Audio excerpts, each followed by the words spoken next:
Hello दोस्तों, I hope आप सब लोग अच्छे हो गए। एक बार फिर से आप सभी को मेरे चैनल पर हार्दिक स्वागत है। मेरा वेलकम है और मैं वीडियो लेक्चर सीरीज़ बना रहा था बीएससी के बच्चों के लिए। तो आज का हमारा टॉपिक रहेगा फोरियर सीरीज़। फोरियर सीरीज़ ये topic depending on different universities आपको अलग अलग सेमेस्टर्स में रह सकता है। तो ये वीडियो आपको आप जिस यूनिवर्सिटी में होंगे आपको ये वीडियो काम में आएगा, नो डाउट। लेकिन अगर आप RTMNU में हैं, मतलब कि नागपुर यूनिवर्सिटी में यदि आप है, तो ये जो चैप्टर है 5th सेमेस्टर का पार्ट है, 5th सेम का पार्ट है ये चैप्टर, मतलब थर्ड ईयर का 5th सेम।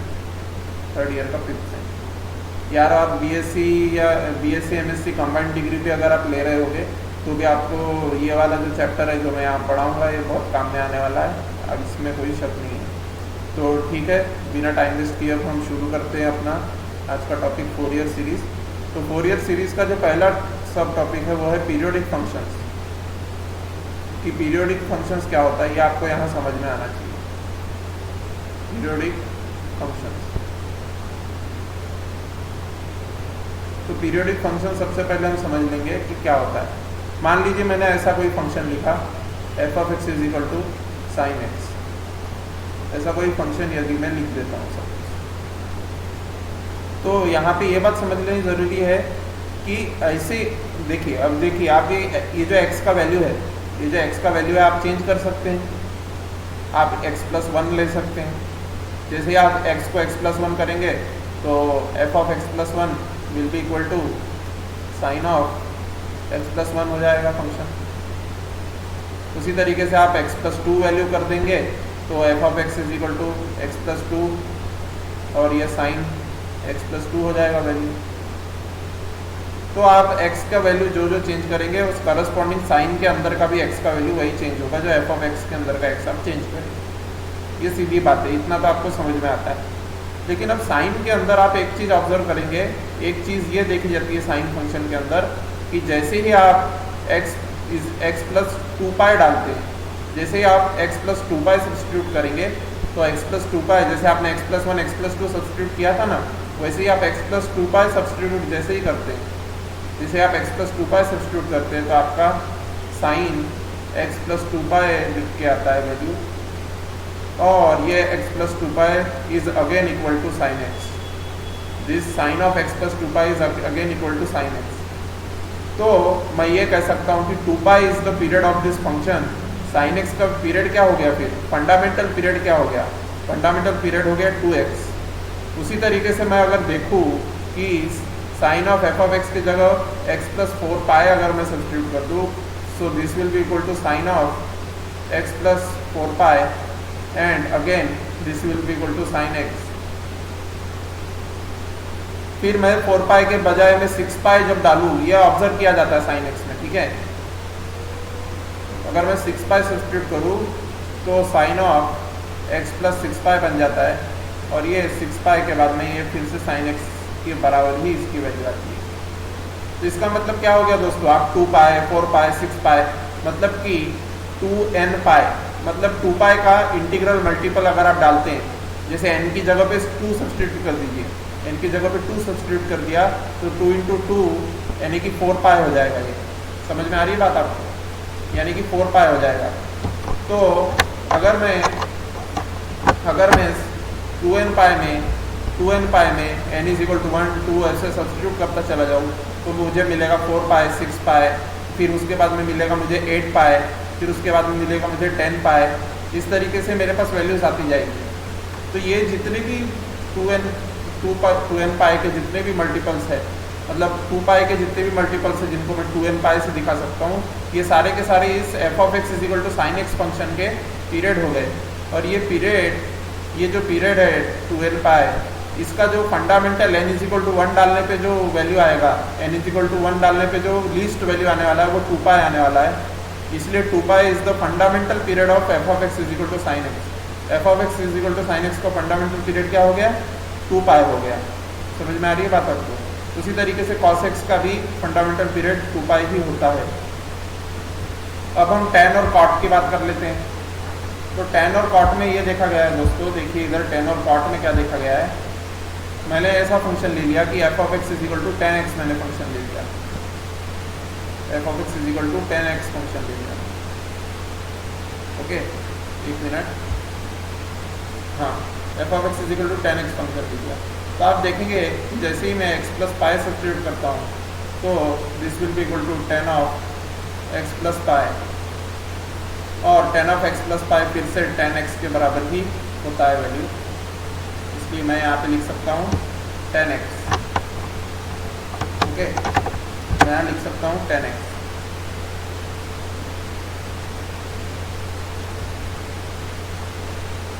अरे यार, ये पेन का बहुत प्रॉब्लम है।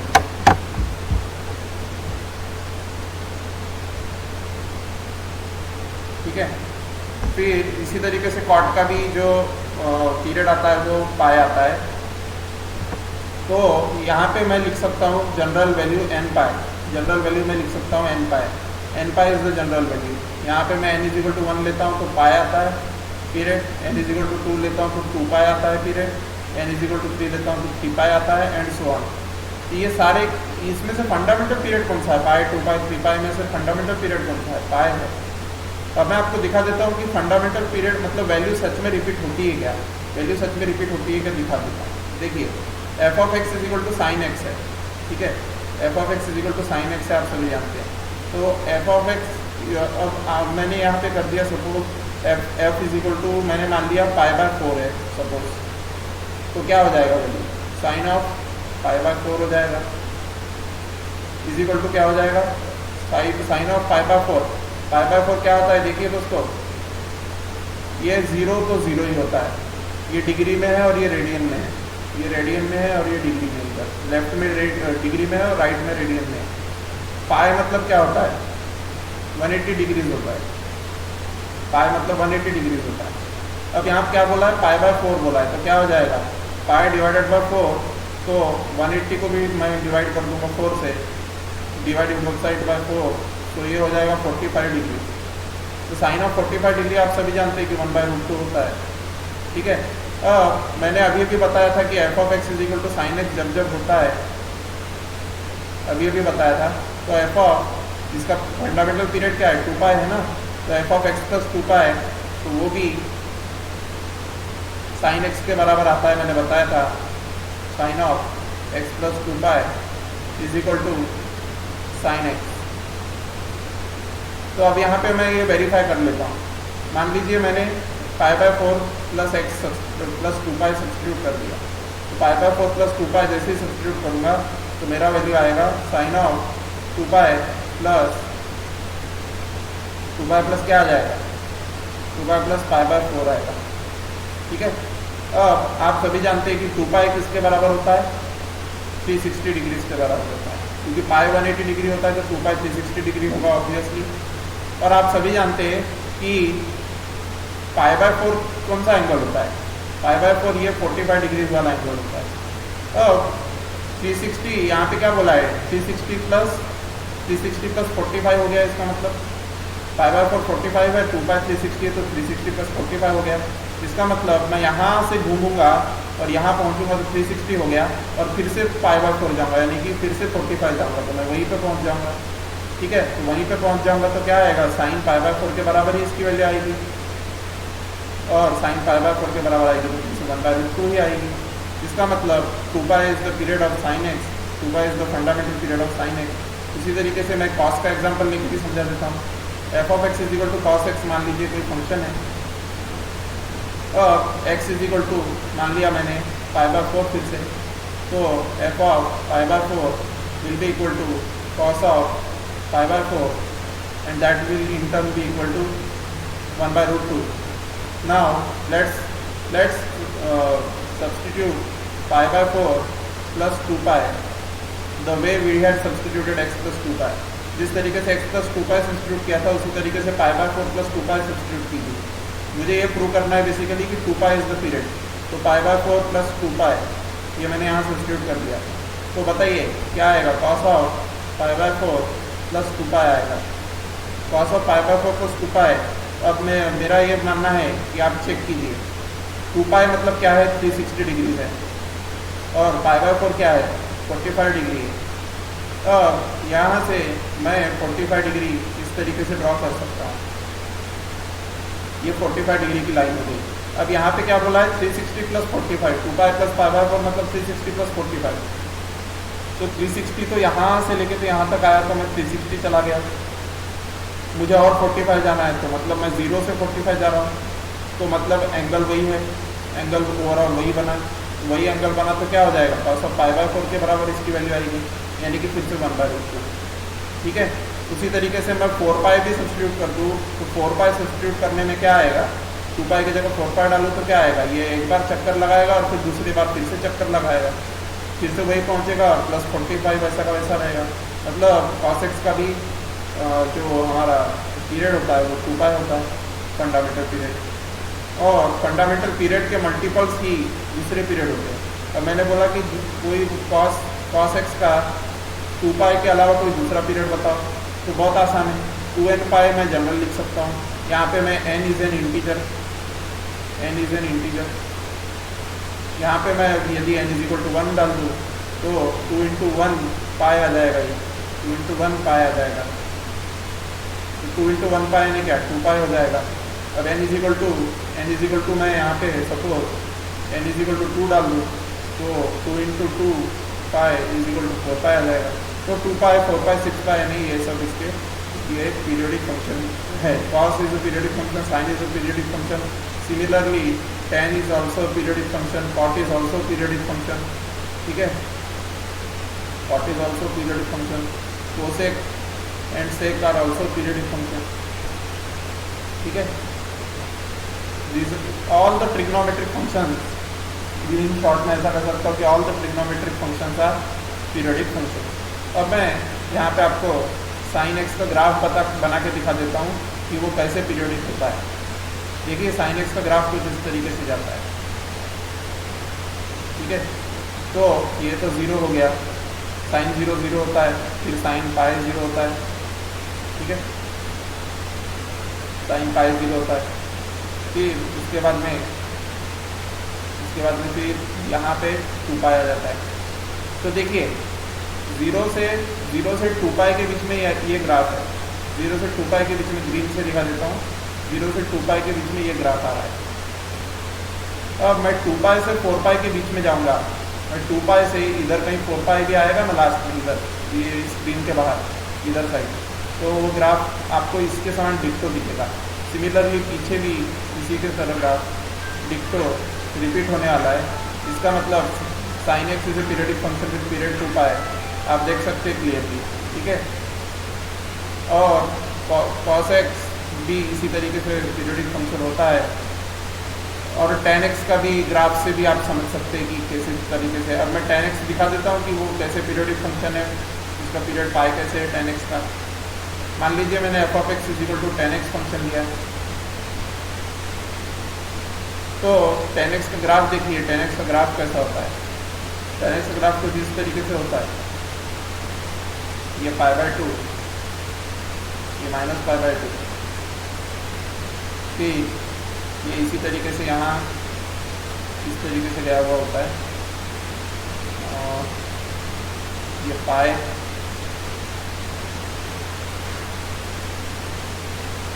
ये इस तरीके से। ठीक है, तो आप क्लियरली ये देख सकते हैं कि 0 से पाई के बीच में जो ग्राफ है, या फिर ऐसा कहिए कि -π/2 से π/2 के बीच में जो ग्राफ है, वही ग्राफ π/2 से लेके तो 3π/2 के बीच में रिपीट हो रहा है। तो ग्राफ वैसे के वैसे रिपीट हो रहे हैं, मतलब वैल्यूज़ वही रिपीट हो रहे हैं। आप यहाँ से लाइन ड्रॉ कर देंगे तो वही वैल्यूज़ रिपीट हो रहे हैं ना। देखिए इस वैल्यू के लिए वही वैल्यू आई, फिर पाई आगे गया, मैं पाई आगे गया तो उस वैल्यू के लिए फिर से वही वैल्यू आई। तो ये मैं शॉर्ट में लिख सकता हूँ कि f(x + pi) = tan x + pi, and this will in turn also equal to tan x, this will also be equal to tan x। तो मैं ये शॉर्ट में लिख सकता हूँ। ओके, तो ये तो हो गया tan x, cot x, ये सब की बात होगी। अब हम पीरियोडिक फंक्शन की डेफिनेशन पे चले जाते हैं कि पीरियोडिक फंक्शन की डेफिनेशन क्या होती है। और फंक्शन डेफिनेशन आपको समझा देगा। और function F of X is defined, और function F of X is defined for all real X is called a periodic function।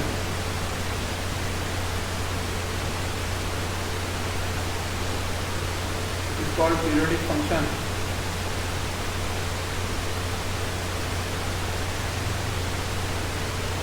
एक मिनट, पेन का प्रॉब्लम आ रहा है।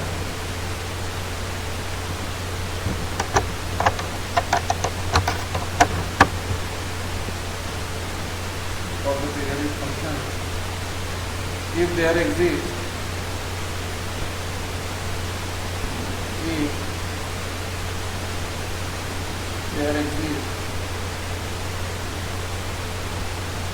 a positive number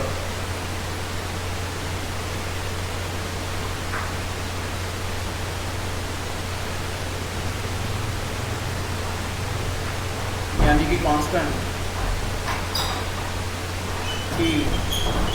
such that f of x plus p is equal to f of x for all x। Okay, अब इस definition को हमें line by line समझ लेना है। ठीक है, और function f of x is defined for all real x। ठीक है, अब कॉम्प्लेक्स में तो जाना नहीं है हमें। x जो वेरिएबल जो हम सब्स्टिट्यूट करेंगे फंक्शन में की वैल्यू में, वो x वेरिएबल रियल होना चाहिए, ये तो पहली बात हो गई। तो defined for all real x cover हो गया।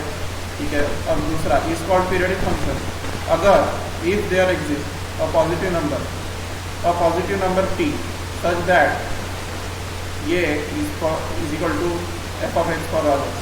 मतलब कि जैसे कि हमने देखा था कि F of X is equal to sine X में जब भी लिखता था, तो मुझे जैसे ही मैं x प्लस 2π लिखता था तो फिर से साइन x के बराबर ही वैल्यू आती थी, है कि नहीं। x plus 2π and this comes out to be equal to sine X अभी। तो आप देख सकते हैं कि डेफिनेशन से मैच कर रहा है। Positive number 2π is positive number. Similarly 2n π मैं लिख सकता हूँ इन जनरल पीरियड, तो all will be positive number, क्योंकि आप n 1 2 3 4 डालेंगे, आप n 1 2 3 4 डालेंगे। निगेटिव नहीं डाल सकते दोस्तों, क्योंकि उसने बोल दिया है कि positive number t such that f of x plus t। नहीं तो आप पता चला -1 डाल दिया तो -2π आ गया पीरियड। वो भी अप्लीकेबल है, यहाँ पे अप्लीकेबल है वो। यहाँ पे अगर आप -2π भी डालेंगे तो भी आपका वैल्यू सेम आने वाला है, नो डाउट। लेकिन यहाँ पे सिर्फ पॉजिटिव नंबर t चाहिए हमें। तो ये देखिए, इसकी जगह पे t है, 2π की जगह पे t है, 2π की जगह पे t है, और 2π की जगह पे t है यहाँ पे। और ये t जो है ये पॉजिटिव नंबर है, मतलब कि 2π 4π 6π ऐसा नंबर है। So t is called the period. तो constant t is called the period. इसके बाद में ऐसा फाइनल लाइन है, the constant t is called the period of the function.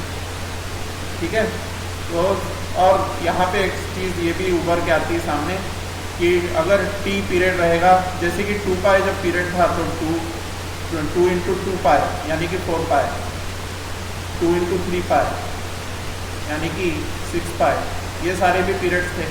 मतलब कि 2n π लिख सकता हूँ मैं इन जनरल, तो 2n π वॉज द पीरियड। तो उसी तरीके से जब t पीरियड होगा तो 2t भी पीरियड होगा, 3t भी, उसी को जनरलाइज कर दिया।